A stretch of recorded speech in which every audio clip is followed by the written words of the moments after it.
আজকে থেকে ৪-৫ বছর আগেও মানুষের ফিজিক্যাল অ্যাক্টিভিটি এখনের তুলনায় অনেক ভালো ছিল। কারণ কোভিডের আগে যে সময়টা ছিল সেই সময়টাতে মানুষ এই অনলাইন সিস্টেমের উপর কম নির্ভরশীল ছিল।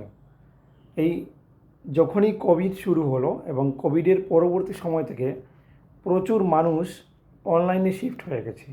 আগে যারা অফলাইনে টিউশন পড়াতো এখন অনলাইনে অনেকটা শিফট হয়ে গেছে।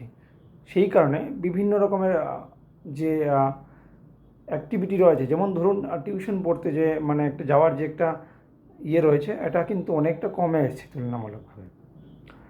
তো এখন এই অনলাইন সিস্টেমটা বেড়ে যাওয়ার কারণে কি হচ্ছে, মানুষের ফিজিক্যাল অ্যাক্টিভিটি আগের থেকে অনেকটা কম হয়ে গেছে এবং সেটা কিন্তু আগামী দিনে বা এখনও ওবেসিটির জন্য কিন্তু খুবই একটা বড় কারণ হতে পারে বা বড় কারণ হচ্ছে। কারণ একটা সময় ছিল যে মানুষ প্রচুর অ্যাক্টিভ থাকতো, কিন্তু যত দিন যাচ্ছে আপনার বা আমার যে কোনো জায়গারই যে একটা পাড়ার মধ্যে যেটা ছোটোবেলা আমরা যে খেলতাম, খেলাধুলা করতাম, যে আমরা কিন্তু তখন ফোনের মধ্যে খেলতাম না, আমরা মাঠে ঘাটে গিয়েই আমাদের খেলতে হতো।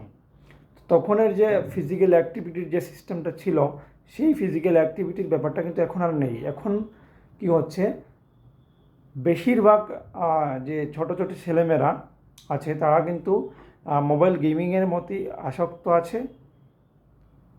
তাছাড়া যারা ফিল্ডে যেগুলো খেলাধুলা হয় সেই খেলাধুলা কিন্তু এখন আগের মতো তেমন একটা হচ্ছে না। এখন পড়াশোনার চাপ আগের থেকে আরও অনেক বেশি আছে। টিউশন মাস্টার অনেক বেশি থাকার কারণে বেশিরভাগই ছেলেমেয়েরা কী করছে, বাইরের যে অ্যাক্টিভিটি আছে, ফিজিক্যাল অ্যাক্টিভিটি আছে, খেলাধুলা আছে, সেগুলো বাদ দিয়ে কিন্তু মোবাইলের গেমের প্রতি আসক্ত হয়ে পড়েছে। সোশ্যাল মিডিয়াতে প্রচুর বেশি একটা ইনভলভ রয়েছে। সেই কারণে ফিজিক্যাল অ্যাক্টিভিটি আগের থেকে অনেক কমে গেছে এবং এটা ওয়েট গেইন করাচ্ছে, ওবেসিটির পরিমাণটা বাড়াচ্ছে। আমাদের দেশে দিন দিন ওবেসিটিটা একটা একটা মারাত্মক আকারে ধারণ করছে, যার ফল কিন্তু আমাদের শুধুমাত্র পার্সোনাল জীবনে না, এটা কিন্তু আমাদের পুরো ভারতবর্ষের যে গোটা ভারতবর্ষের যে ইকোনমির ব্যবস্থাটাকেও কিন্তু এটা প্রভাবিত করবে।